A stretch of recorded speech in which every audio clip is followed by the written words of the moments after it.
Bonjour, bonjour, bien-aimés. Nous vous accueillons au nom de notre Seigneur Jésus-Christ. Bienvenue sur la chaîne chrétienne Procès Mondial, une chaîne vouée aux enseignements, à l'évangélisation et à la propagation de la bonne nouvelle de notre Seigneur Jésus-Christ. Nous disons bienvenue à ceux qui nous suivent sur nos deux pages Facebook, Pat Congo et Procès Mondial. Que la joie de notre Seigneur Jésus-Christ puisse vous accompagner. Alors, l'émission Le Juste, l'évangile appliqué, craindre, glorifier et adorer le Seigneur Jésus-Christ. C'est lui le juste, c'est lui l'homme juste. L'émission passée, nous avions vu le voyage du corbeau. Et dans cette émission, j'avais dit que l'âge de Sem était de 598. Non. C'est plutôt 602 ans au moins. 602 ans. Voilà, ça prend quelques années, mais il a fallu quand même corriger dès que la réalité ou la vérité mathématique saute aux yeux. Bien-aimés, aujourd'hui, nous sommes le 11 novembre 2023. Ne vous inquiétez pas, il n'est pas 11h11. Alors, à l'émission, comme convenu, nous entamons les voyages de la colombe. Aujourd'hui, ça sera le premier voyage. Alors, avant d'entrer dans cette matière, nous allons remettre l'émission entre les mains de notre Seigneur. Éternel Dieu, gloire te soit rendue, Père. Merci, Seigneur, pour ce temps. Merci pour le souffle de vie que tu nous prêtes, Seigneur. Ce n'est pas par habitude, mais c'est par ta grâce, c'est par ta miséricorde. Père, que le Saint-Esprit puisse nous guider. Que toi seul puisses diriger cette émission afin que tout ce que nous disons puisse venir de toi, Papa. Que les Écritures puissent nous parler. Que toi seul puisses nous parler, Seigneur. Et que nos bien-aimés qui nous suivent soient bénis au nom puissant de notre Seigneur Jésus-Christ.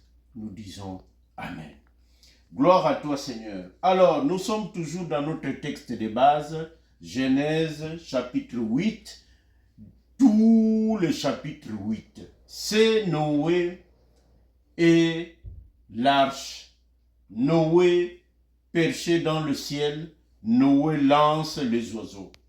Aujourd'hui, nous laissons les corbeaux et au verset 8, Noé va lancer pour la première fois la colombe et c'est ce que nous allons regarder aujourd'hui. Le premier voyage de la colombe, c'est Abraham, Isaac et Jacob. Nous allons tout expliquer aujourd'hui. Donc, quand nous regardons le tableau que nous avions préparé, le voyage de la colombe, c'est à partir du verset 8 jusqu'au verset 12. Lisez-les très attentivement. Nous pouvons les lire aussi. Genèse chapitre 8 à partir du verset 6. Genèse chapitre 8, à partir du verset 8 plutôt, jusqu'à 12. 8 jusqu'à 12.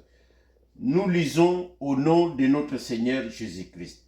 Il y lâcha, c'est Noé, aussi la colombe, pour voir si les eaux avaient diminué à la surface de la terre. Mais la colombe ne trouva aucun lieu pour poser la plante de son pied, et elle revint à lui dans l'arche, car il y avait des eaux à la surface de la terre. Il avança la main, la prit et la fit rentrer auprès de lui dans l'arche. Continuez la lecture.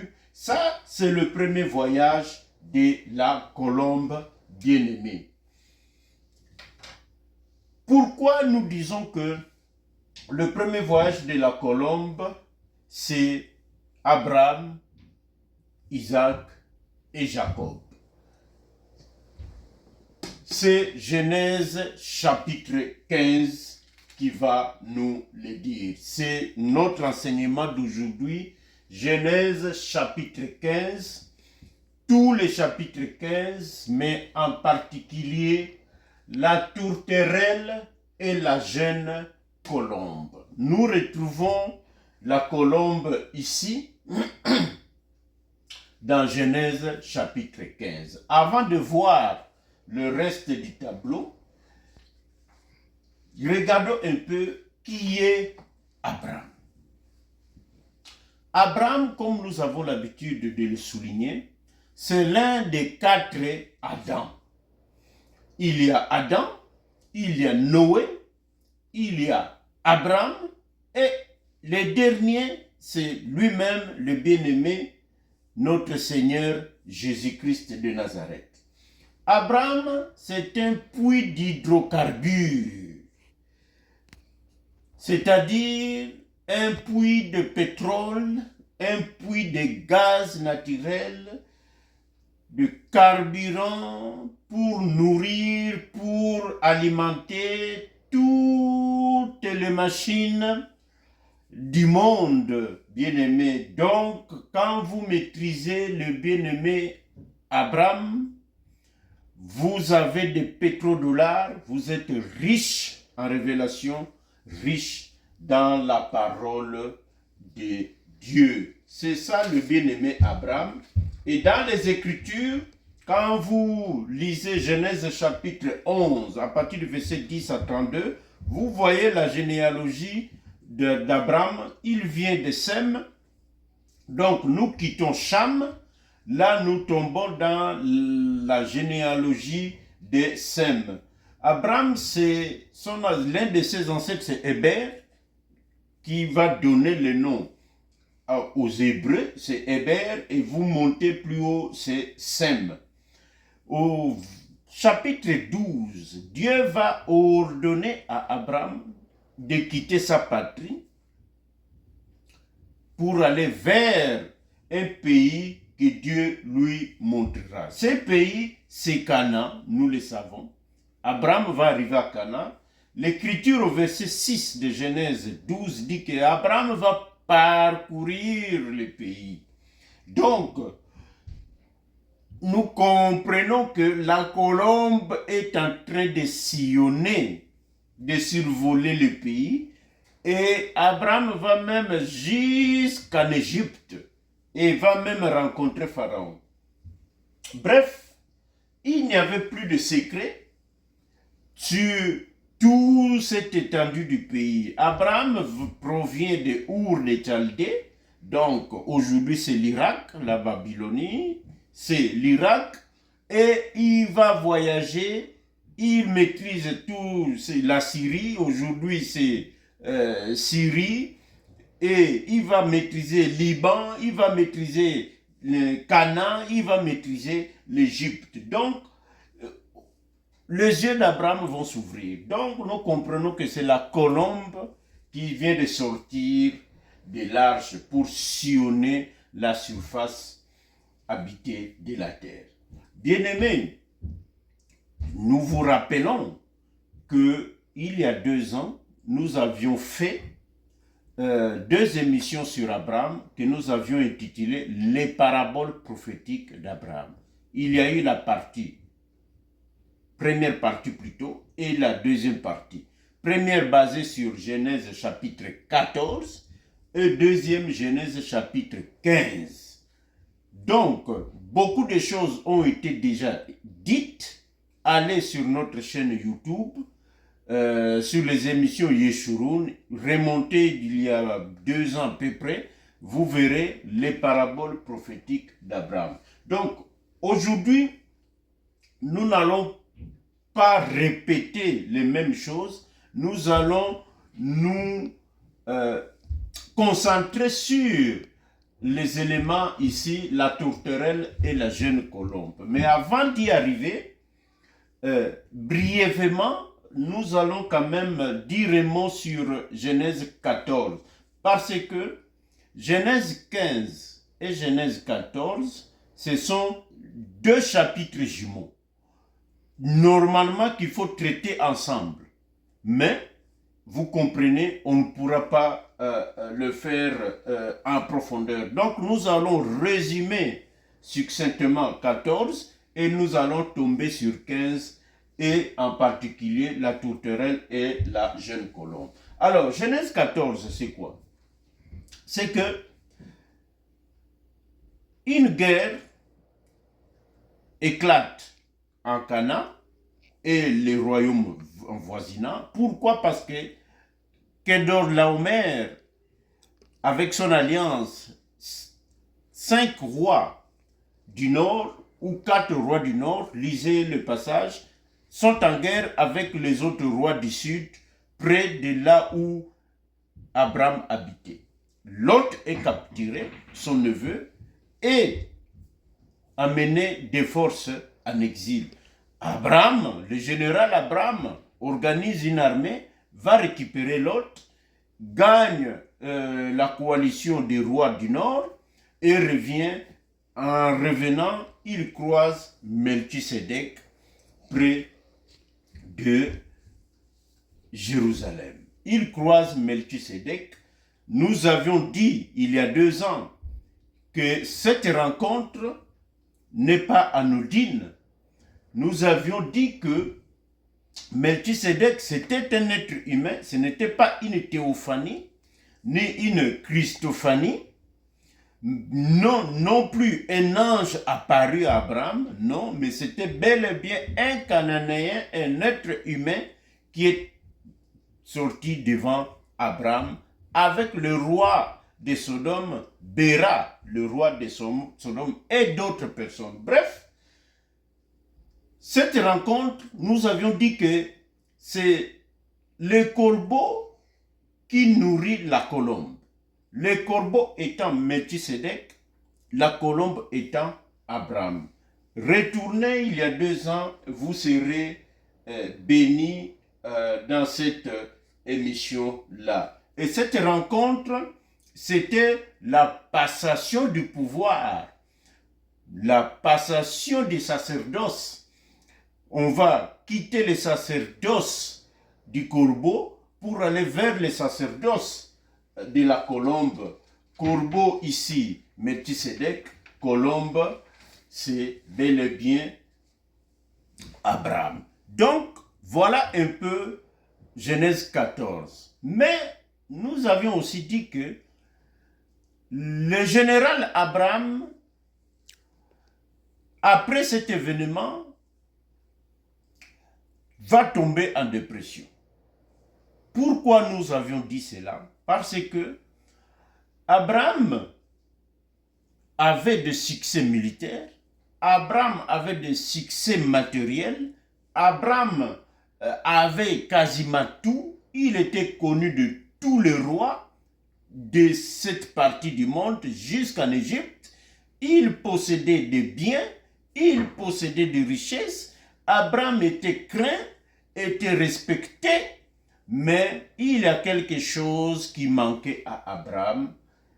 Il y a quelque chose qui chagrinait Abraham. Donc, quand vous lisez Genèse maintenant 15, le premier verset dit clairement ceci, c'est que après ces événements, la parole de l'Éternel fut adressée à Abraham dans une vision. Et il dit, Abraham, ne crains point, je suis ton bouclier et ta récompense sera très grande. Abraham répondit, Seigneur éternel, que me donneras-tu? Je m'en vais sans enfants et l'héritier de ma maison, c'est Eliezer de Damas. Nous comprenons que Abraham, qui n'a pas d'enfant, Abraham commence à s'inquiéter, Abraham commence à avoir des soucis, Abraham quasiment est au bord de la dépression. Ici, nous voulons exhorter nos bien-aimés, c'est que nous, disciples du Seigneur, deux fois nous nous comportons aussi comme Abraham, c'est-à-dire de l'extérieur tout paraît normal, de l'extérieur tout paraît beau, de l'extérieur on est en santé, mais quand on gratte un tout petit peu à l'intérieur, nous sommes malades, nous avons des problèmes, nous avons des soucis, nous avons des inquiétudes, nous avons des craintes. Bref, nous ne sommes pas en bonne santé intérieurement, comme le bien-aimé Abraham qui avait des soucis parce qu'il n'avait pas d'enfant. Et notre Dieu, nous avons une grâce, nous avons notre Seigneur qui voit le cœur, qui gratte l'intérieur, et Dieu va apparaître à Abraham dans une vision pour soigner les patients Abraham, mais aussi pour projeter son plan d'avenir pour le faire connaître à Abraham. C'est ça que nous allons voir, le plan d'avenir de notre Dieu et le traitement pour le patient Abraham. Bien-aimés dans le Seigneur, dans l'exhortation, Matthieu chapitre 11, verset 28, le Seigneur Jésus-Christ dit, « Venez à moi, vous tous qui êtes fatigués et chargés, je vous donnerai du repos. » Donc, quand on a des problèmes intérieurs qui nous chagrinent, qui nous rend malades, allez les déverser à la croix. Allez les dire à notre Seigneur Jésus-Christ. Lui, il trouvera la solution. Et nous allons voir quelle solution Dieu va trouver pour le bien-aimé Abraham. C'est une vision enceinte d'un songe. C'est la solution, c'est le traitement que Dieu va administrer à son patient Abraham. C'est une vision enceinte d'un songe. Genèse chapitre 15. Lisez le passage au complet. Alors, pourquoi nous disons que c'est une vision enceinte d'un songe? Nous allons voir la structure de Genèse chapitre 15. Ici, nous voyons donc, avant la vision, c'est la réalité de la vie d'Abraham. Et verset 1er dit clairement que Dieu va s'adresser dans une vision à Abraham. Sachez que pour avoir une vision, on a une vision lorsque on n'est pas profondément endormi. On est éveillé, mais tout à coup nous perdons la réalité. Nous perdons le contact de la réalité. Ce que nous voyons, croyant que c'est la réalité, mais en réalité, on est dans une vision. On peut aussi être légèrement endormi ou assoupi,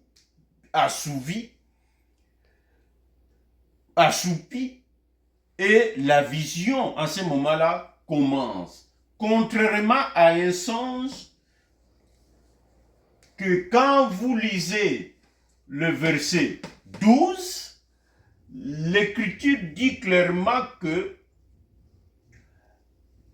quand vous lisez 12, Genèse chapitre 15, verset 12, là nous regardons la structure. Au coucher du soleil, un profond sommeil tomba sur Abraham. Donc nous comprenons que verset 1er jusqu'à verset 11, tout ça, Abraham est dans la vision. Mais à partir du verset 12, tout en étant dans la vision, Abraham, dans la vision, tombe dans un profond sommeil. Et c'est le songe qui va commencer, comme l'Écriture le dit au verset 13. Tombe sur Abraham, et voici une frayeur et une grande obscurité vers l'assaillir. Et l'Éternel dit à Abraham, sache que donc, dans ce profond sommeil, Dieu va parler aussi à Abraham. Il a parlé à Abraham dans la vision et il va parler à Abraham dans le songe, dans le profond sommeil qui est un songe. Et quand vous arrivez au verset 17, qu'est-ce que nous voyons plutôt? C'est que Abraham va recommencer à voir les éléments qui étaient dans la vision.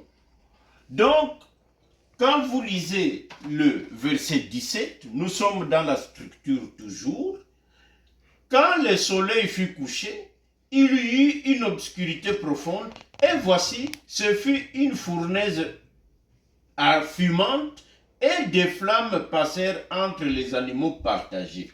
Donc, si vous avez lu le texte, les animaux étaient partagés dans la vision et non dans le songe.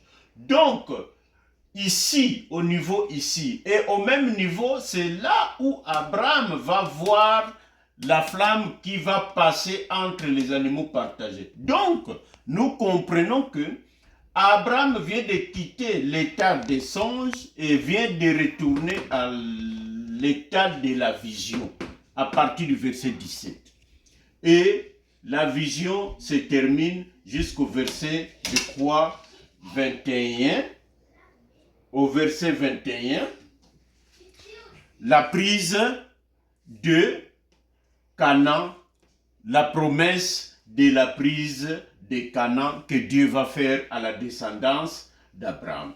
Donc, après cela, Abraham va retourner, la vision va finir, va retourner à la réalité de sa vie quotidienne. Donc, voilà la structure de la vision enceinte du songe. Le traitement que Dieu va donner à Abraham. Nous n'allons pas traiter tous les éléments, car il y en a beaucoup, mais dans la structure que nous venons de voir, que ce soit dans la vision, que ce soit dans le songe, Dieu s'adresse à Abraham, tantôt à sa descendance, tantôt à lui-même en particulier, Abraham, pour le sécuriser, pour l'encourager, pour le soigner de son avenir et à la promesse d'avoir un enfant. Nous remarquons que la vision est plus longue et le songe est au milieu, comme je l'ai dit. Cela nous rappelle les calendriers sacerdotal que nous avions vu avec Noé. Rappelez-vous avec Noé, au chapitre 8, il va commencer à lancer les corbeaux plusieurs fois. On a vu plusieurs voyages du corbeau avant la colombe. Et nous voyons maintenant la partie ici. Noé lance à 3 reprises la colombe.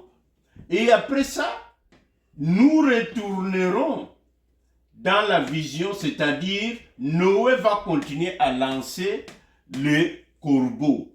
Même pendant que Noé lance la colombe, le travail du corbeau continue et continuera. Donc le corbeau travaille de l'éternité jusqu'à l'éternité, c'est-à-dire jusqu'à la prise de Canaan par notre Seigneur Jésus-Christ. Et ici, le corbeau continue de travailler, va continuer de travailler jusqu'à ce que la descendance Ici, c'est la descendance physique d'Abraham qui va prendre possession de Canaan. Et ici, c'est la descendance spirituelle d'Abraham qui prendra possession de Canaan. Vous savez que Canaan, c'est Jérusalem, c'est l'éternité, c'est l'origine de Dieu, c'est là où Dieu retournera après avoir fait son voyage. Bien-aimés dans le Seigneur, rapidement, nous allons entrer maintenant dans les éléments du songe et de la vision. Quels sont les éléments? On va les citer et on va se concentrer sur la tourterelle et la jeune colombe. Les éléments, c'est à partir, c'est que Dieu dit à Abraham. À partir, donc dans la vision, Dieu va dire à Abraham de faire quoi? Verset 9. Et l'Éternel lui dit, prends une génisse de 3 ans, premier élément, une chèvre de 3 ans, deuxième, un bélier de 3 ans, une tourterelle et une jeune colombe. Voilà 5 éléments. Ici, c'est la génisse. Ici, c'est la chèvre. Ici, c'est le bélier. Ici, c'est la tourterelle. Ici, c'est la colombe. Mais après, il y aura d'autres éléments qui s'ajouteront. Au verset 11, les oiseaux de proie s'abattirent sur les cadavres et Abraham les chassa. C'est toujours ici. Donc, ça représente les oiseaux de proie. Les oiseaux de proie, évidemment, oiseau, ça s'écrit avec O et non avec A, que nous allons corriger tout à l'heure.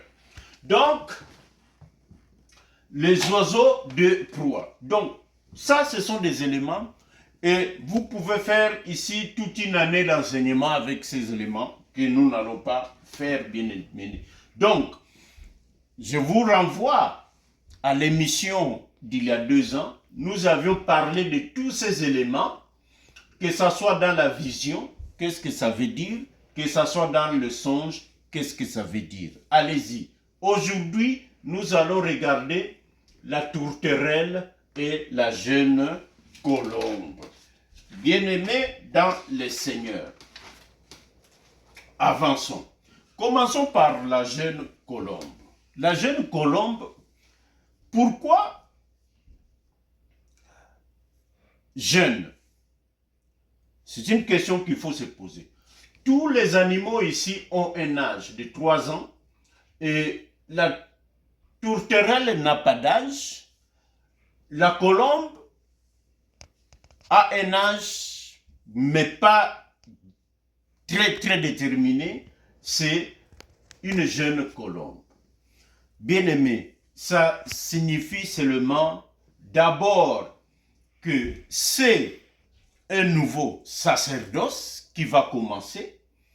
Après le sacerdoce du corbeau, nous allons commencer un jeune sacerdoce qui veut dire un nouveau sacerdoce. Ça, c'est le premier point. Deuxième point, parce que c'est le corbeau qui était sorti en premier de l'arche. Donc, par rapport à la colombe est jeune par rapport au corbeau. Voilà. Et troisième explication, c'est que la colombe représente Israël. Et Israël ici, l'ancêtre d'Israël, c'est Abraham. Abraham, lors de cette vision, c'est un jeune. Pourquoi nous disons qu'Abraham c'est un jeune? Parce qu'Abraham, ici, il a aux alentours de 85 ans, 85 ans, et il va mourir à 175 ans. Abraham est encore jeune ici, et Abraham venait d'arriver dans ce pays, peut-être moins de 15 ans, dans Canaan. Il est arrivé, il avait 75 ans. Donc, c'est moins de 15 ans, donc c'est un étranger c'est un jeune et il représente un nouveau sacerdoce. Tout ça, c'est nouveau, c'est jeune. Voilà pourquoi on parle de jeune colombe, bien-aimé dans le Seigneur. Et d'ailleurs, dans Osée chapitre 7, verset 11, le prophète parle d'Éphraïm comme étant une colombe, bien sûr stupide dans le contexte, mais Israël, que ce soit du nord ou Israël regroupé, est toujours représenté par une colombe. Et Israël, son ancêtre, c'est Abraham. Deuxième élément, la tourterelle. Finalement, où est le corbeau? À la place, nous avons la tourterelle. Et son âge n'est pas déterminé. Pourquoi? On ne dit pas une jeune tourterelle, on ne dit pas une vieille tourterelle, on ne dit pas une tourterelle d'1 an, 2 ans, 3 ans. Non. Son âge est indéterminé. Pourquoi? C'est le représentant du corbeau. La tourterelle représente le corbeau dans le sacerdoce de la colombe. Pourquoi on ne va pas mettre le corbeau? Sachez que pour Israël, le corbeau, c'est un oiseau impur. Dieu avait défendu à Israël de toucher les choses impures.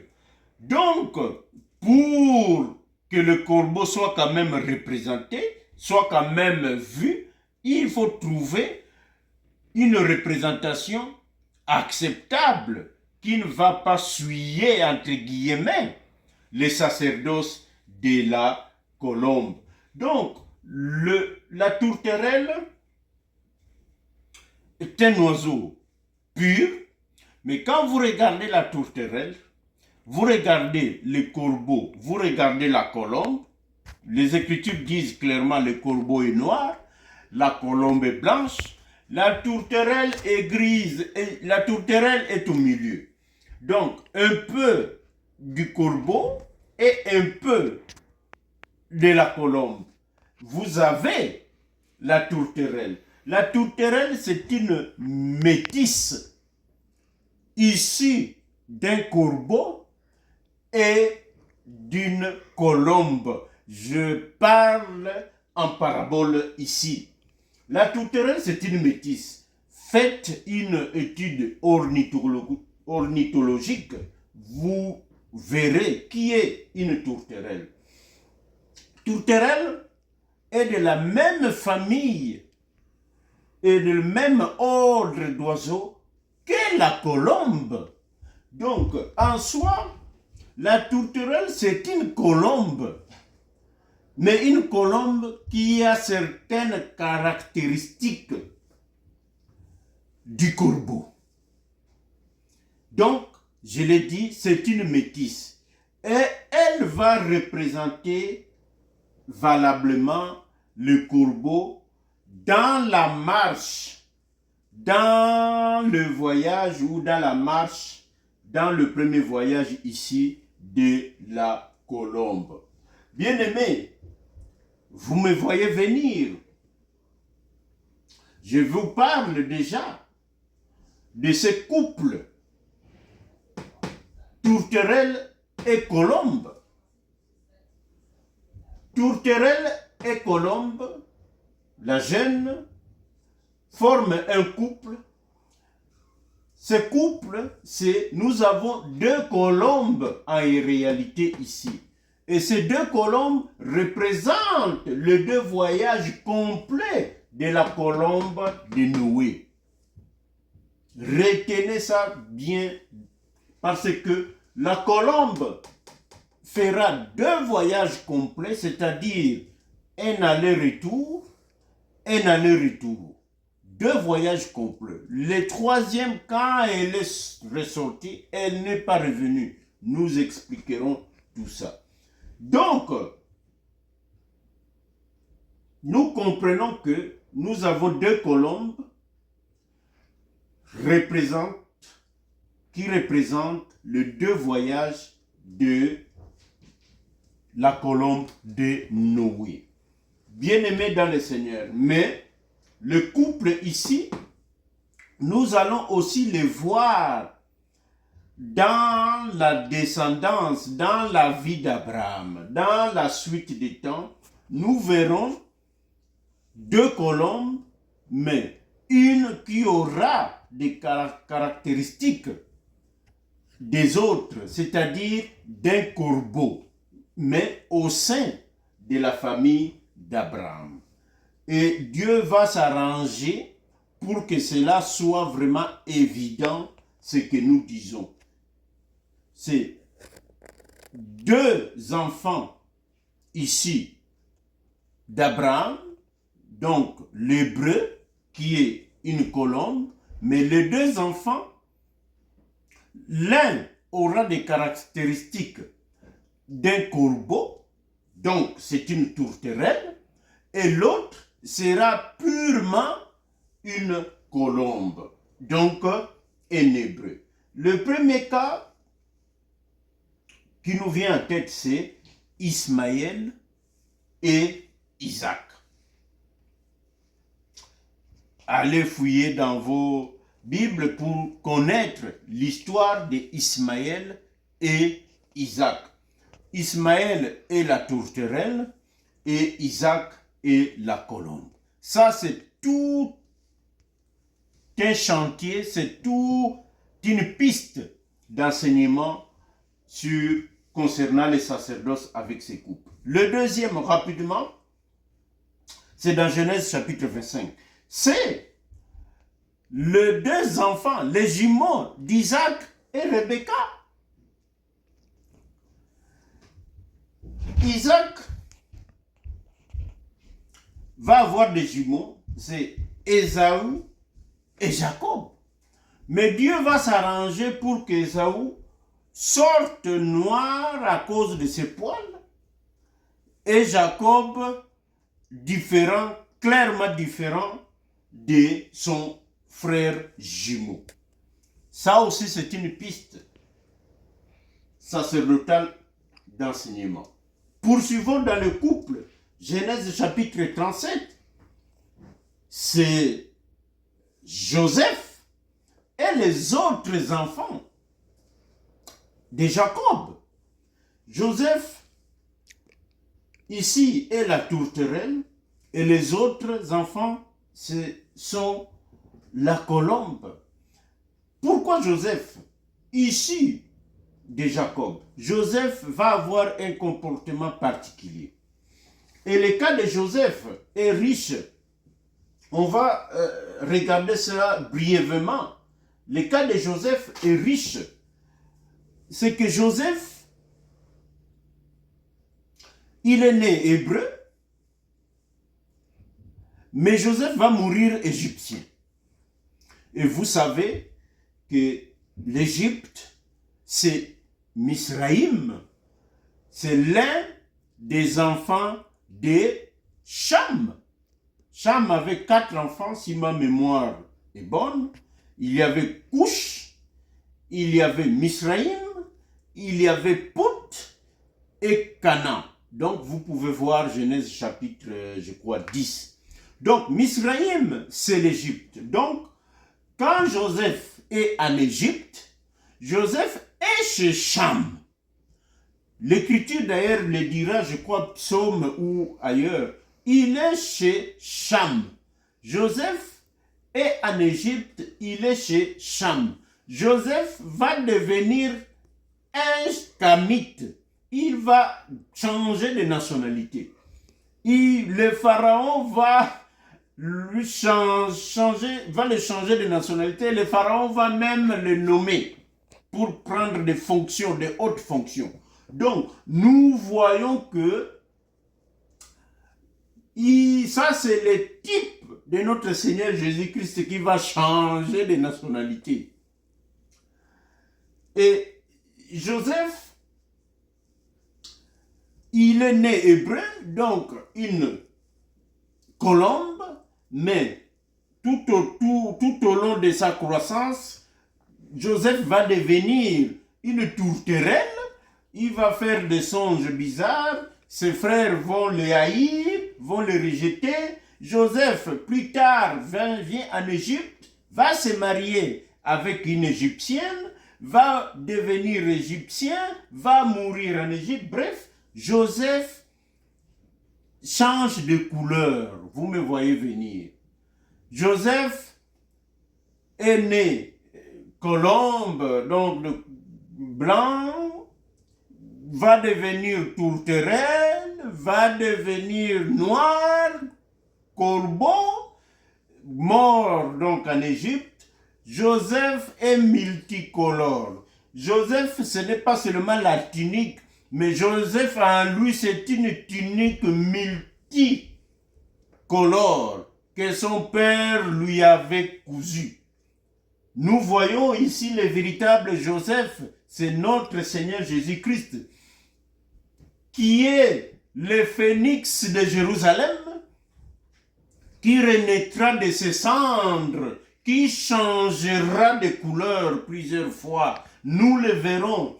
Pourquoi Simon de Cyrène va prendre la croix de notre Seigneur? Il voulait nous montrer que, regardez, je viens de changer de couleur. Bien-aimé dans le Seigneur, Joseph, c'est un tokumatesa, comme on dit dans le Mayombe au Congo central. Tokumatesa, c'est un oiseau multicolore. Je voulais juste jeter un coup d'œil de là où je viens. Bien-aimé dans le Seigneur, Joseph, c'est un cas vraiment à étudier et inépuisable.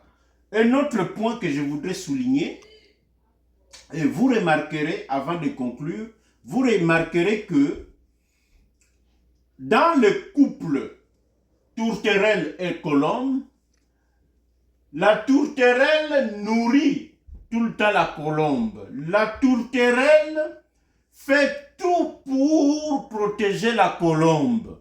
Fait tout pour que la colombe puisse travailler dans son ministère, mais grâce à la tourterelle, tous les couples que je viens de souligner, c'est tourterelle qui aide, c'est ça, nourrir d'une manière ou d'une autre, qui nourrit la colombe.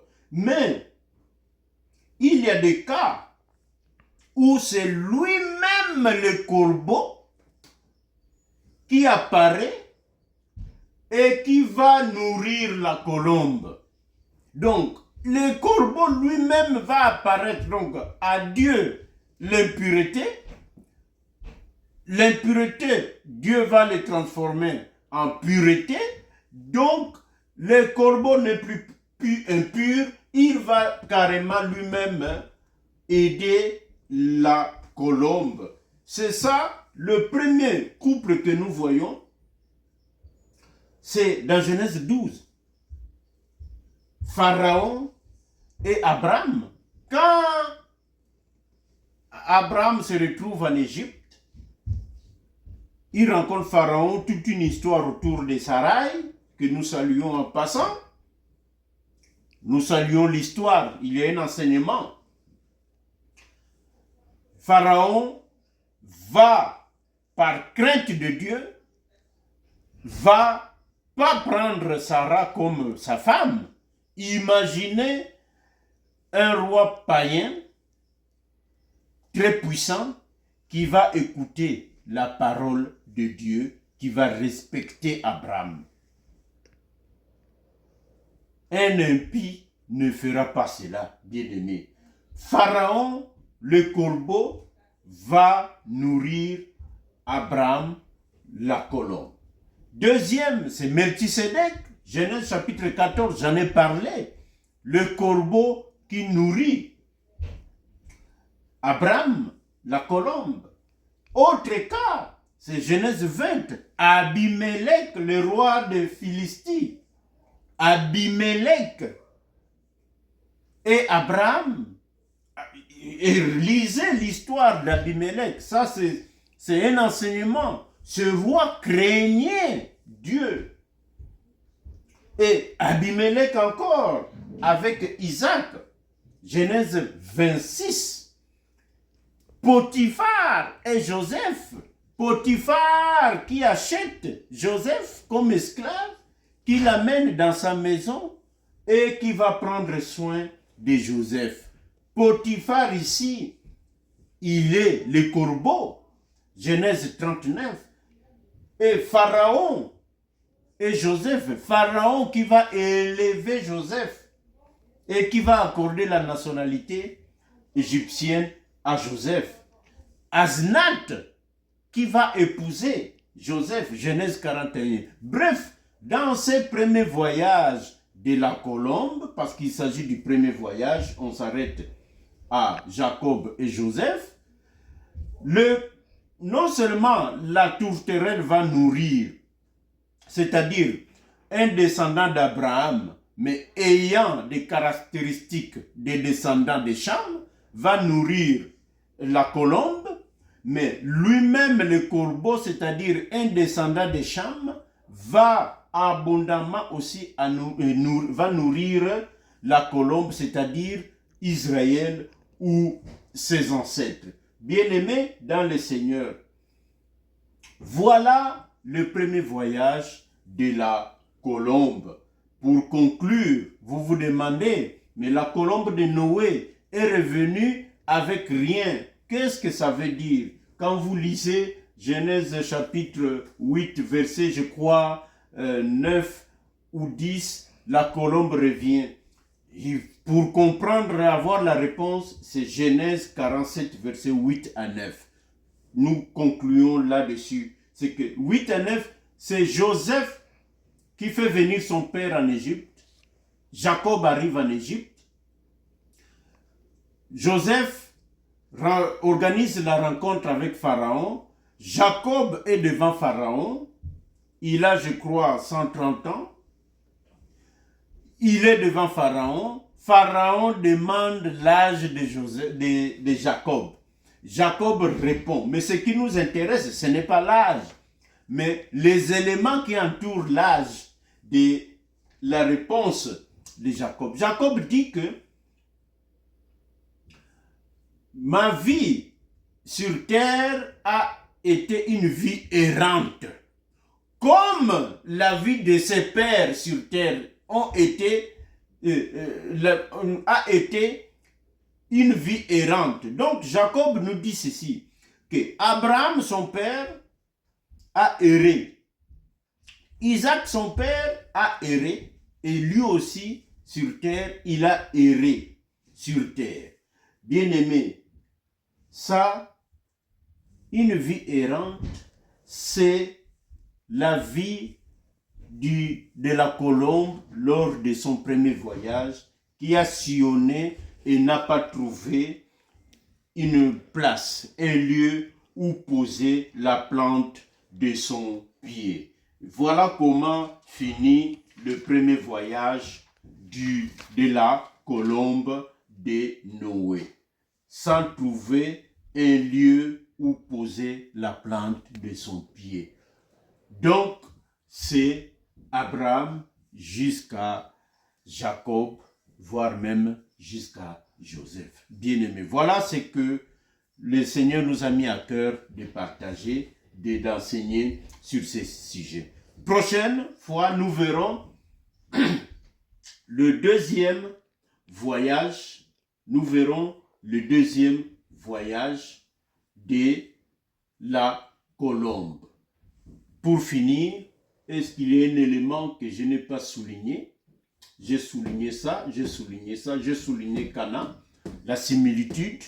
Ça c'est Noé, ça c'est Abraham, mais Dieu répète son histoire. Et le songe, c'est ici Israël. Ça c'est la croix qui est ici, donc la vie de notre Seigneur. Et la vie de toute la nation d'Israël est ici. Nous venons de voir le premier voyage et nous allons voir prochainement le deuxième voyage de la colombe. Bien-aimés dans le Seigneur, prions pour conclure. Éternel Dieu Tout-Puissant, merci Père Gloire te soit rendue, Seigneur. Toi qui sondes nos cœurs, toi qui vois tous nos soucis, toutes nos difficultés, tout ce que nous camouflons à l'intérieur, comme Abraham camouflé. De l'extérieur, nous sommes bien. De l'extérieur, nous sommes bien portants. Nous avons tout. Nous mangeons tous les jours. Nous avons des déplacements, des moyens de déplacement, un travail. Mais Seigneur, des fois, il y a des choses qui nous manquent. Comme le bien-aimé Abraham, qui voulait avoir un enfant issu de son rein, Seigneur. Et toi, tu as pourvu dans la vie d'Abraham. Tu as pourvu, tu as conforté Abraham. Tu as été son bouclier protecteur. Oh Père, sois notre bouclier protecteur. Sois aussi notre médecin. Jéhovah Rapha, Seigneur Jésus-Christ. Toi qui as soigné toute maladie sur terre, les gens qui sont venus te voir pour être soignés. Oh Père, sois dans le cœur de nos bien-aimés. Sois dans le cœur de nos bien-aimés, Seigneur. Vois ce qui ne va pas. Soigne-le, Seigneur. Donne la santé. Donne les enfants. Donne le travail. Donne la paix. Donne le calme. Donne la tranquillité à nos bien-aimés. Toi qui as dit, venez à moi, vous tous qui êtes fatigués et chargés. Je vous donnerai du repos. Oh Père, en attendant le repos de Cana, Seigneur, il y a un repos dans cette vie que toi tu es capable d'accorder, de nous accorder. Seigneur, gloire à toi, Seigneur. Sois béni, sois acclamé, Seigneur. Nous bénissons nos bien-aimés qui nous ont regardés, Seigneur. Que ces émissions soient un plus dans leur vie quotidienne. Gloire à toi. Ainsi nous t'avons prié. Au nom puissant de notre Seigneur Jésus-Christ, nous disons Amen.